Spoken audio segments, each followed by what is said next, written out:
before Ghost Hunt weekends and everything, I got an EVP. A woman asked me, "Where are you?" So that means she was hearing me, but she couldn't see me. I've Does, often wondered about that. does she think I'm a ghost? And she doesn't know that she is? Well, And that then, goes to the dimensional well, I was going to concept say, and too. then you throw Graham Wilson's thing into it, and it's just like, it's just blowing my mind. Now, was I speaking to someone else in another time, you know, and we were both not seeing each other, but we were hearing each other. So yeah, Grant has put all kinds of crazy thoughts in my head now, Well, if which you is sit down and great. talk with him, you're going to walk away with knowledge Oh yeah, I love and Grant your Wilson, mind blown. and they're all great. I mean, every single one has different. You can never say you already know everything No. because we don't. It's a paranormal world, and we don't know anything, but we can learn from each other. I talked to Steve Gonzalez, and I liked listening to him, and, He is and smart. and Dave Tango. Hmm. He was also awesome. And you talk to the Ray Chasers, and every single one out of the 4 or 5, they all have their theories and ways. I love Brandon to death, and he's the biggest skeptic of them all. But he has 150 pieces of equipment because he's going to capture something one That's right. And he's convinced of it. I He mean, is. it's I mean, 'cause he's an engineer freak, and he really has. I mean, when you listen to what he's trying to do, that's incredible. Yeah, I hope he does capture something good that we can use. I think that they actually have captured something. And people, yeah, when they first started, people were a little, ha about it. But I have talked to each of them individually and about the box, about the whatever it was that they captured in that, glass lined Oh, box. yeah, I talked to them about the box because the first thing, I was like, oh right, now we're capturing ghosts in a box. When I first saw that episode. Yeah, and Um, blowing them up. well, I know. That was my very first question when I first met them was what were you thinking? And then I learned the experience. I'm gonna say it right here is they believe they got something in that box. It was not a good entity. No. That what they had, and they were actually it was bothering them, and they ended up burying it, and but the show wanted them to blow it up, Yeah. so they made another box identical, and they blew that empty box that had nothing in it. I mean, I spoke to Doogie intensively, and he Mm-hmm. believes that something was in it where they could hear it, and so they got rid of the box, but in a respectful way, where I Yes. think buried it and stuff like that. So no, people got to understand that sometimes when they're doing a show, that they're asked to do things that is not the right way of doing things when you're doing paranormal investigations. Yes. And that's one thing that I know they had problems with is because they would be asked to do something and they refuse, and they were stern about it and they wouldn't do it. So, but I love their style, and they're great guys, down to earth, and it's a paranormal family, It out is. there, and it's great just talking to every single person and learning more. I mean, I've been doing this since I was a teenager. I was probably one of the first that was doing EVPs when EVPs didn't exist. Did you use a reel to reel? No, I had one of those cassettes that you play press 2 buttons. I didn't have the reel to reel. I know the Warrens used reel to reel, so they were probably the first that did EVPs, but I didn't know the Warrens back then. I was 16 years old, and I used to go to cemeteries, and I actually would get EVPs. Right. And at the time, it was creepy, but no friend of mine would want to go with me. I had to go by myself to cemeteries.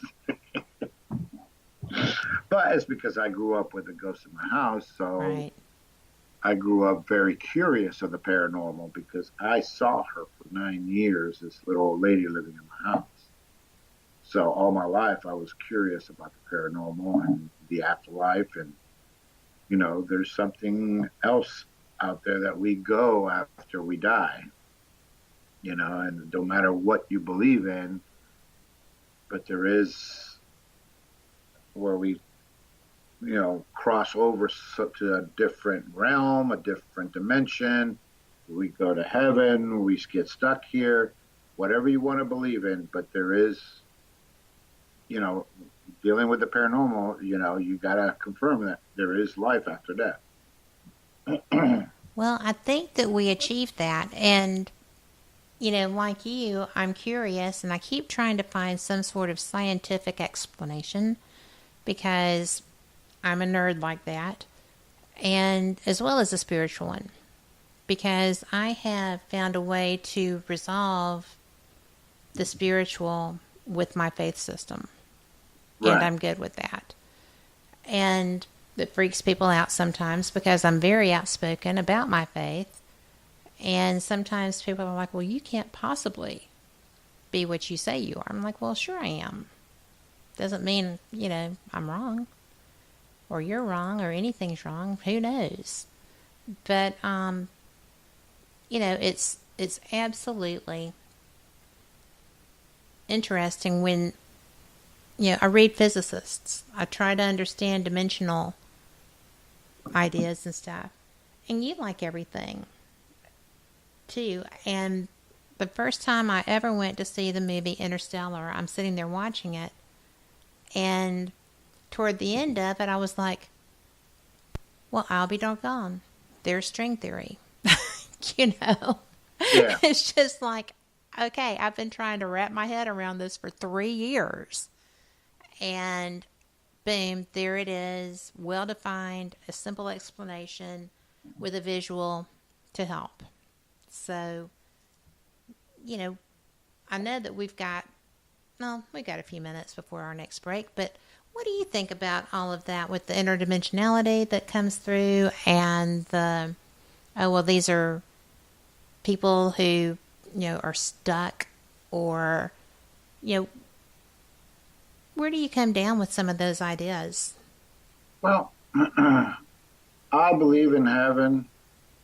I believe people cross over and go to heaven. I believe some get stuck here.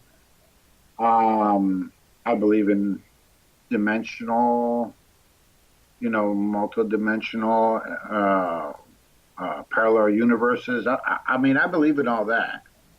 Um, that the Bible doesn't teach that. Well, you got to think when you're talking to when the Bible was created over 2,000 years ago. Okay, you're going to tell somebody back then that we didn't even have technology. Oh, there are multiple dimensions where people, multiple universes, and you can't explain that. But there's no reason you can believe in God and not believe in parallel universes or other dimensions. You know, it's all we're still learning, but there's no reason why you can't believe in both. It's like Exactly. I know the Vatican has a UFO division. Yes, and people don't know that. Well, why would the Vatican, the top of the churches, have a UFO division? Because they know they exist and they're getting prepared. So if one day something comes up and says we're here, the Vatican say, "Oh, we know," and God created more than just this planet. Whatever excuse they're going to give, because there's nothing wrong with believing in God and believing in multiple planets with life. You know what I mean? Well, it's But I all like when created. someone came to me one day and said, because there's some religions that don't believe in ghosts. Yeah. And I had somebody come up to me and say, "Well, I don't believe in that." And I said, "Well, that's fine. I mean, I don't preach it to anybody. You believe what you want to believe, and I believe what I want to believe." And then she went ahead and said, "Well, in the Bible it says that ghosts don't exist." Oh, So I asked, contraire. I asked her, where in the Bible does it say that? I'm just curious. I'm not disputing you. I just want to know where it says it. And she goes, well, it says that when Jesus comes back, it's going to take the living and the dead. And I started thinking. I said, well, okay, so it doesn't talk about ghosts there, but let me ask you this. So when Jesus comes back, he's got to take the living. Okay, I understand. He wants to take the people to not that deserve to go to heaven without suffering the rapture. Okay, so where's he getting the dead? Well, That's from the what I ground. ask people. From the ground. And I said, well, let me ask you. So only the people that recently died. And this is a nurse I was talking to. Recently died is the only ones that are going to be saved, not the ones that died 2 years ago or 10 years ago. No, what are you talking about? I said, well, you know that once you get put on the ground, you got 6 months to a year, and you're just dust. You rot, and the worms eat you up, and there's nothing left. So only the people that just recently died that still have a body are the ones that are going to be saved? Or we're talking about the spirits that are stuck here that we call ghosts are the ones that are going to be saved. And she just stood there and goes, huh, I never thought about that. Gives one pause. And I'm just saying, I mean, people just like to quote whatever is at the pulpit, but you got to think, I've always been, grew up Catholic, and I will get in trouble with the priests and nuns because I always question everything. You tell me this, but I want to know why. Well, why is this? Because it doesn't say that in here, but that's the way it is, they would tell you. And it's like, no, I want to know why you say it's this way. Right. People got to open their minds. Just open your mind and learn what this world can teach you. And that's why I'm into the paranormal. I mean, it intrigues me, everything I can learn from the paranormal. Somebody said to me, well, you just want to find your daughter. It's like, no. Actually, the honest truth is I don't even communicate with her. She crossed over. She's in heaven. And I do not do Ouija. I do not do seances. I don't do anything to communicate with her. She is in her world now. And I communicate with whatever is stuck here. Right. Right. And it happens to me a lot when I go to, I've caught people in the Thomas house. I've caught people. We were in Moon River and somebody's talking to her mama. And it's like, no, we're not here to talk to your mama. Well, I know what my mama's here because she's always with me. Oh, dear. I said, we're here to talk to the spirits that are stuck here in this building. Your mama's not stuck here. You can talk to her at home, but right now we're here to talk to the spirit. She got upset because I know it's my mom. It's like, oh my God. But, so that was going to be a losing battle from the get-go, and I am going to have to interrupt you because we are late for our break, and I apologize. But we'll be back in 2 minutes. Don't lose that train, okay? Okay. All right. See you in a minute or two. Okay.